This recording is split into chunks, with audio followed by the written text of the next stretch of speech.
Γεια σας, είμαι ο Μιχάλης Κοσμετάτος και είναι το Deal Point, μια γρήγορη ματιά στα οικονομικά νέα της εβδομάδας με την εφημερίδα Deal News. Κύμα φυγής επενδύσεων προς τα Βαλκάνια αποκαλύπτει η εφημερίδα Deal News. Το εγχώριο επιχειρήν μεταναστεύει, αιτία το φορολογικό. Χώρες όπως η Βουλγαρία και η Ρουμανία αποτελούν πλέον μαγνήτες για επιχειρηματίες και όσους έχουν λεφτά να επενδύσουν. Η εφημερίδα δημοσιεύει αποκαλυπτικά στοιχεία για μαζική έξοδο κεφαλαίων από την Ελλάδα. Δεν έχουμε λεφτά, το ρίχνουμε στο τζόγο. Τα καθαρά κέρδη του ΟΠΑΠ στο 9μηνο του 2025 ξεπέρασαν τα 360 εκατομμύρια ευρώ.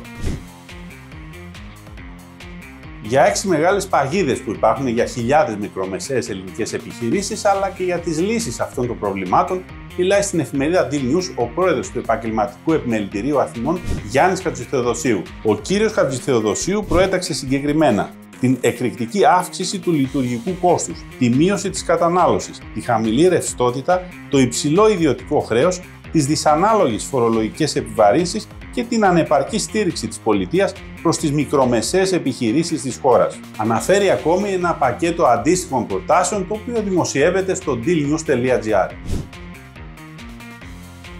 Υπάρχουν και κάποιοι που έχουν λεφτά αλλά δεν ξέρουν πού να τα επενδύσουν. Μια λύση είναι τα ομόλογα. Το πράσινο ομόλογο της Τράπεζας Πειραιώς υπερκαλύφθηκε κατά 4 φορές και η συμμετοχή των ξένων θεσμικών άγγιξε το 80%.